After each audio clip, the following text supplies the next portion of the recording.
Hello, my name is Julie Patterson, and welcome to our 2021 General Membership Meeting. Thank you all for attending today.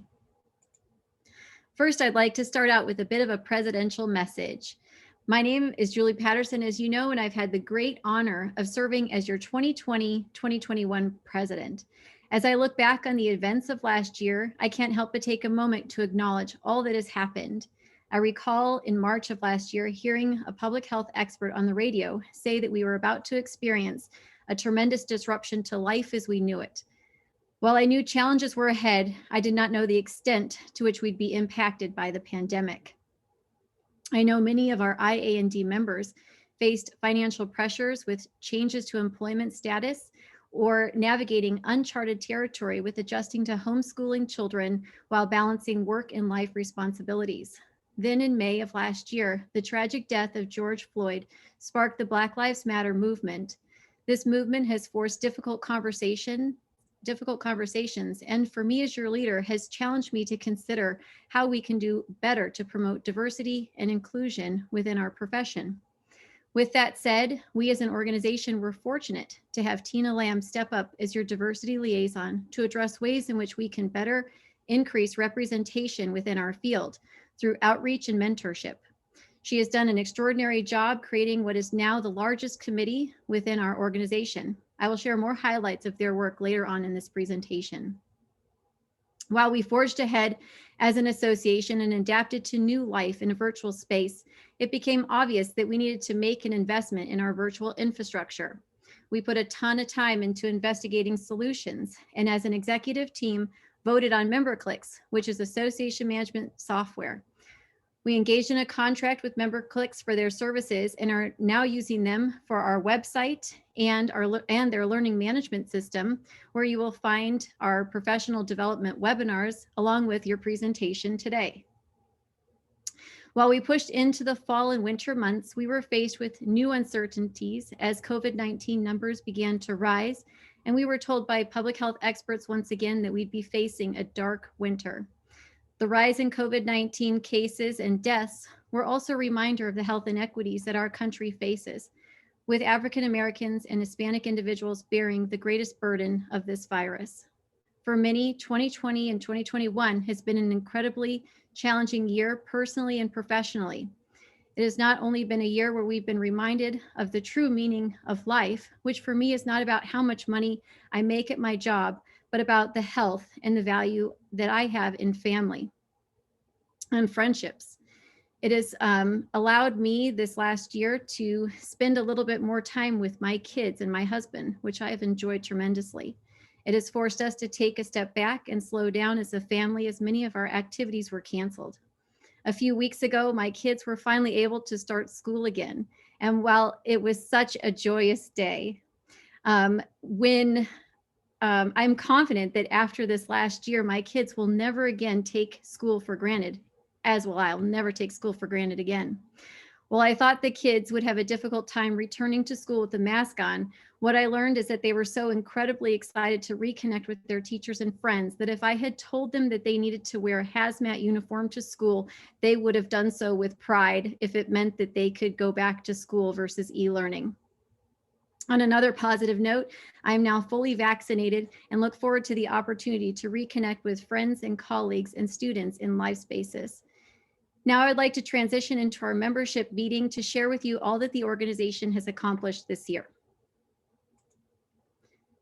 First, I always like to ground every meeting in our organization's mission, vision, and value. Our vision is a place where individuals flourish through the preventative and restorative powers of food and nutrition. Our mission is to help Illinois communities improve health and well-being by empowering health professionals through food and nutrition leadership, education, and evidence-based practice and advocacy. And our values are collaborative, evidence-based, preventative, professional, and empowering. One of the very first changes that I made when I became the president of the organization is to create an organizational structure. I did this to be able to distribute some of the responsibilities for our key strategic areas to our executive leadership team. And so you can see that I, as the president, am overseeing the organization, and the executive director and the board of directors, which comprises the district presidents. And then we have our executive officers, which each oversee a strategic pillar within the organization, from our CPI chair, who's the chair of professional development. We have our chair of membership, who is our secretary, chair of communications, our president-elect, chair of legislation, who's our chair of delegates, and the chair of finance, who's our treasurer, as well as the chair of operations, who's our past president. And so you can see each of them have oversight over various committees within the organization, and it also creates a very nice communication structure that hopefully will be sustainable over time and enable us to grow. So starting with our executive officer reports, I want to start with our immediate past president, who is Christine Cliff. Christine Cliff, in her role, oversees strategic planning, bylaws, policies, and procedures. We've had a very active year with respect to these areas. Our strategic planning was overseen by, or led by, Jen Saylor, who is a past president as well. Jen has been wonderful about doing member surveys, collecting a leadership survey, and doing market research data, as well as a gap analysis to ensure that our organization is in line with future directions. We also have our bylaws, policies, and procedures that we were reviewing as well. So as a part of this year, we actually engaged in a contract with the Academy of Nutrition and Dietetics to do a bylaws and policies and procedures review. Our bylaws were last reviewed and approved by the board in September of 2015. And while parts of the policies and procedures have been updated, a full review of the policies and procedures has not taken place in a long time. So through this contract with the Academy, we engaged in regular meetings about our policies and procedures and bylaws. And we actually kind of created our final bylaws, which were open for member comment for 30 days in the month of March.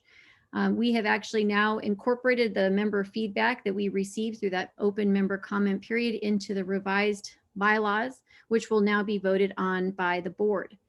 In addition, our policies and procedures have also been updated and will be voted on by the board in the same period of time, so that by the next programming year, we will have effectively updated our bylaws and policies and procedures. The most significant takeaway from this process is that thanks to Carrie Kiley at the Academy, we now have a process in place to ensure that policies and procedures are reviewed and updated annually, and then voted on as revisions are made. So we have a very nice working document now as a result of this contract.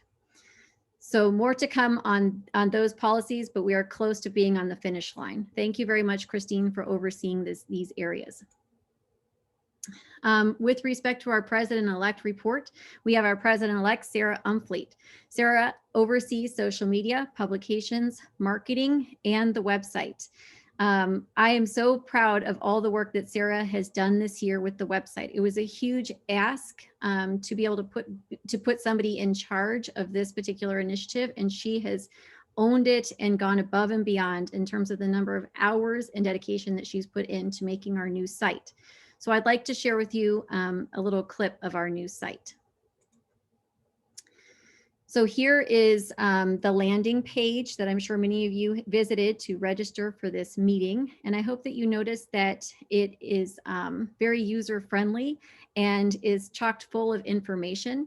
We also have a Find a Registered Dietitian dashboard on the main page, so that will take you back. If you click on that, it'll take you back to the Academy to find a registered dietitian. So we hope that this will, in a sense, promote our services for people looking for a registered dietitian in the state of Illinois.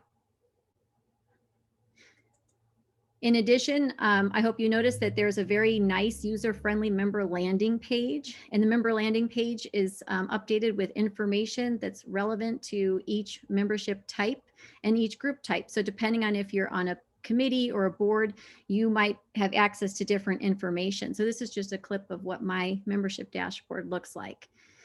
And so a special thanks goes out to not just Sarah, who was leading this project, but Ashley Simper, who's the chair of the website committee, along with Terry McBride, did a tremendous job putting together our new website. And hopefully you all notice a big difference with your ability to interact with our platform virtually. In addition, we have invested in the learning management software through MemberClicks. And so this is a snapshot of that membership landing page. So you'll notice that we have our webinars and programming available on this in this space. And hopefully you've noticed it's very user-friendly and a very nice, clean, crisp look. So thank you all for your support with that. Next, I'd like to move into the treasurer report. This treasurer report is Jen Zerker, who's been our treasurer this past year. Jen reports that this has been a challenging year financially, with membership dues being down as we expected relative to the pandemic. Therefore, we proceeded with caution and met quarterly to ensure that we were on track. So what you'll notice here in these numbers is you may notice that there is a pretty significant change in our savings balance from FY20 to first quarter. Went from 20,913 to 247,000 roughly. And the reason for this is because under advisement of the current investment broker, they suggested that we'd be better served to consolidate our finances to one institution. We use this as an opportunity to evaluate where to invest our funds. So our funds were temporarily moved to the savings account while we explored where we were going to invest. And the executive committee voted to invest our funds with the Academy's long-term investment program, and that transition will be occurring in the near future. We met quarterly as a team and on various initiatives to make sure that we are in line with our strategic plan. This is income and expenses for FY21. And what you'll notice is that our membership dues here at 90,000, they were slightly down this year, which, as I said before, was anticipated with the impact of the pandemic. However, we did make adjustments accordingly, as evidenced by our operating surplus of $11,241. Next, I'd like to share with you our secretary report. Our secretary for this programming year has been Ann Coltman. Ann oversees membership, nominating and tellers, grants and awards, the Pathway to Leadership program, and the diversity team. With respect to membership, we currently have a little less than 3,000 members. Paula Shoki and her co-chair, Carrie Cieslek, serve as the liaisons for our members and welcome new members to connect with our broader community. These individuals leave membership surveys so that we can better understand our membership needs. For nominating and tellers, Corinne Smith, as we know, stepped up this year to make sure that we had a strong ballot. And Marie Ross has also served as our faithful teller to ensure that votes are counted and certified for our ballot. Marjorie Rush is our grants and awards team leader, and we look forward to sharing with you the recipients of those awards later on in this session. So I'd like to highlight a few areas that are under Ann. This is a program that I'm very proud of called the Pathway to Leadership program, which was launched this year. Prior to this program, we only really interacted with our students who volunteered at our spring assembly. I felt that this was a real gap in our ability to mentor students and engage them in the active service within a professional organization. So every dietetic internship program in Illinois received an invitation to participate. 1 or 2 leaders from each program were selected by program directors to participate in this 9-month individualized experience. Upon entry into the program, students ranked their interest areas and were placed in a 3-month rotation through each of those areas. After each rotation, the program coordinators held a meeting to learn more about what worked well and what opportunities there were for improvement. A benefit of participating in the program was that students' academy dues were paid for, and they were also allowed to attend spring assembly at no cost. While these may seem like Nice benefits. I think the students will tell you that their greatest benefit of participating in the program was being able to network with other dietitians in the field and throughout the state who work in a wide variety of settings. I'm confident that this program will help ensure that our students feel more connected with our professional society as they venture into the field. And so you can see here our advertising flyer, as well as each individual rotation that's available for students to participate in. These are our 2020-2021 Pathway to Leadership students. So 15 students were recruited by their dietetic program directors from 11 programs across the state of Illinois. The goal of the program was to empower and instill leadership qualities by allowing students to work in various committees throughout the year. An example of some projects that these students worked on would be to help plan our spring assembly.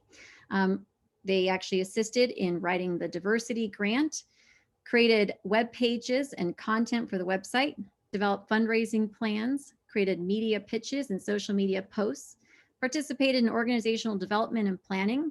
They helped by assisting with filming a public policy video and by serving as a liaison between the affiliate and the academy and the students.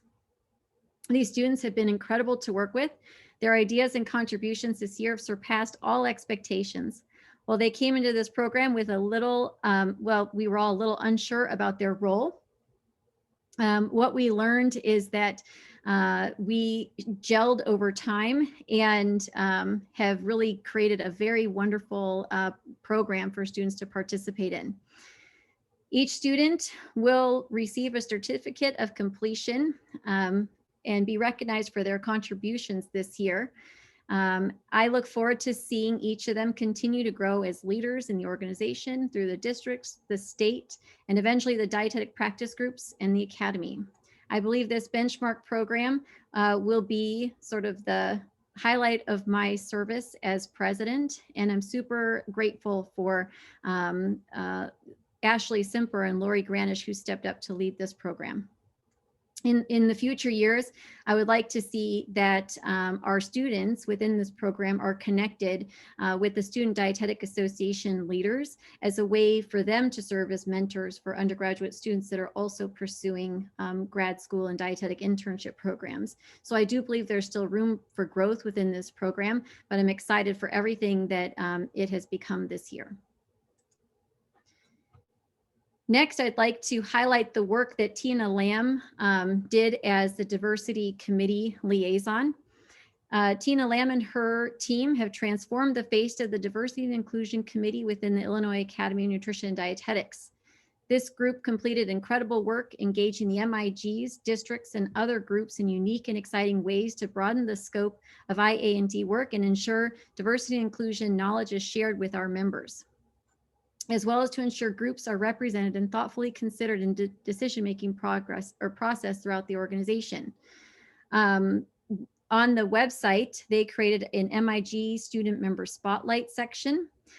They completed student outreach at various schools, and they were also awarded the Diversity and Inclusion Grant from the Academy for a diversity dialogue series that will begin this fall. In addition, they promoted membership engagement and programs, and one very special program is the Raising Dietary Representation podcast, hosted by a group of undergraduate nutrition students from Northern Illinois University. Rosary Don Pena, Dottie Blanchard, and Ruby Rivera are opening up these very meaningful conversations through their podcast, and I highly recommend everyone listen in. Our next executive officer is the Council on Professional Issues Chair Report, and that is from Janine Reinholtz Pruitt. Our fall assembly this year, we provided 3 virtual webinars, and at Spring Assembly, we moved from a one-day in-person event to a week-long virtual experience, which all of you are here for this week. Spring Assembly is providing members with 9 webinars and 9 poster presentations for a total of 11.5 continuing education credits. As of last Friday, we had roughly 90 individuals registered for our event. In addition, Janine oversees the Academy's foundation fundraising, And donations for the Academy have been raised through our registration process. So we're very fortunate for such a dynamic group of individuals who have been able to convert our on-site educational programs to an online platform. Next is our Council on, next is our Chair Delegate Report, Roberta Coopermeyer. Roberta oversees the public policy panel and licensure. She has continued in this role to encourage IAND members to complete action alerts and to help with legislation at the federal level to ensure Americans can obtain better health, included students to engage in the process of teaching everyone how to do action alerts, and included them in the process at the state level licensure sunset by including individuals to explain the difference between the current and proposed licensure bill. Roberta and the public policy team have also encouraged members to support the Academy's Political Action Committee and the Academy's legislative agenda at the federal level. On the state level, we had a success, which I'll talk about in a little bit more detail, on the telehealth bill, and successfully, which was successfully amended to include dietitians. I would like to put in a plug for our lobbyist, David Ormsby. He is someone that is funded through the association and plays a very critical role in our ability to move these legislative initiatives forward. So David provided me with a little bit of insight in terms of the 3 phases of IAND legislative advocacy. Phase 1 is where we are engaged in preparation. So with respect to licensure, the planning and the work began 2 years before the sunset of our bill. Many of you knew that we had submitted our language for our proposed licensure bill in January of this year, which is a year ahead of schedule. And while we have reached some challenges, we are still working collaboratively with our stakeholders to forward this conversation and are hopeful about our bill being passed in next year's legislative cycle. In terms of execution of our proposed language, David was critical in identifying a sponsor for our bill, who's this is our licensure bill, who was Representative Carroll. And then also he helps lead the charge in ensuring that we are appreciative for the work that our lawmakers do. So for instance, sending a thank you note when lawmakers have supported initiatives of interest to our association. So David is a critical piece of our organization and has been tremendous for keeping us on track with legislative issues in the state of Illinois. I'd like to take a moment to highlight the IAND Licensure Task Force. The IAND Licensure Task Force was made up of a rock star team of dietitians across the state and individuals from the Academy, Pepin Tuma and Mark Rifton. And of course, we have our lobbyists, David Ormsby and Tom Nolan. And so super grateful that we were actually able to develop our proposed language and are engaging in meaningful conversations with stakeholders in order to address concerns or issues. On our website, you'll find a 2-page fact sheet that you can use as a talking tool about the importance of our licensure bill, as well as the proposed changes that we're making in the proposed bill for next year. And so obviously it's best to be proactive. So the more that you can have conversations with your lawmakers about this very important piece of legislation, the better off we'll be when it gets submitted again for our next legislative cycle. Please reach out to any member of our public policy team with questions that you may have. This was a big success within the past week that we've had as an association. So the telehealth bill was introduced by Representative Conroy on April 13th of 2021.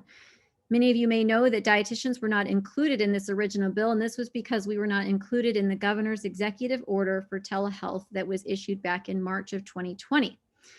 Within several days of this bill being introduced, we issued a communication to members, and within 24 hours of that communication being sent out, we had over 100 members respond to the call for action to reach out to your state representative. And through advocacy efforts, we're very pleased to report that we were effective at getting included into this very important piece of legislation that was actually voted on last week with a vote of 110-0. The next step is, of course, in the Illinois Senate, so there's more work to be done. And next is our executive director report, Terry McBride. Terry has been the executive director since 1999. Terry is the person behind the scenes ensuring that we have a smooth operation. There is no position that is more valuable within the organization, as she is the person that ensures that all systems are a go. The word I'd like for you to notice on this slide is the word all. Terry is a part of all meetings and every process within the organization. She is our historian and the person that ensures compliance with our governing documents. Thank you so much, Terry, for all of your hard work with our association, ensuring that we are on the right track in the future. Next, I'd like to share a little clip of our e-store, which will be becoming available shortly. We have our sweatshirts and t-shirts, which we'll start off with, which will be available for sale through the e-store. They're super cute. They have our new IAND logo on them. And so we hope that you will be interested in buying one for yourself, especially as we move into this virtual space of education, that you can have your nice cozy sweatshirt on for education. Our election results, we're proud to present to you the 2021-2022 results. We have President-elect Tina Lamb. Thank you very much, Tina. We look forward to your service. Nominating Chair-elect, which is Ann Coltman. Secretary, which is Amy Loria. CPI Chair-elect Valerie Chudzinski. And our Delegate North, Christine Cliff. Thank you all very much. We're very excited to have you as our new executive board for the 2021-2022 programming year. I want to recognize all the 2021 leaders for your great service this year. Thank you so much. I know all of you have just done an outstanding job in each of your committees and with all of the initiatives that we've had going on at the state level. I'd now like to recognize our award winners. Congratulations to all of our 50-year award winners: Donna, Colleen, Janet Reagan, Janet Collins, Mary, Nana, Marjorie, and Kathleen. Thank you all very much. I'd also like to recognize our Outstanding Dietetic Student Awards: Gabrielle Haskell from Illinois State University, Morgan Wise from Eastern Illinois University, Maria Guzman from University of Chicago, Layla Shin, who is our Emerging Dietetic Leader, nominated by Eastern Illinois Academy. Our Recognized Young Dietitian of the Year goes to Justine Britton, nominated by Chicago Academy. The Recognized Young Dietitian of the Year goes to Melanie Bategla, nominated by West Suburban Academy. The Young Dietitian of the Year goes to Allison Frasler, nominated by Mississippi Valley Academy. And Elena Furr also received Young Dietitian of the Year, nominated by Central Illinois Academy.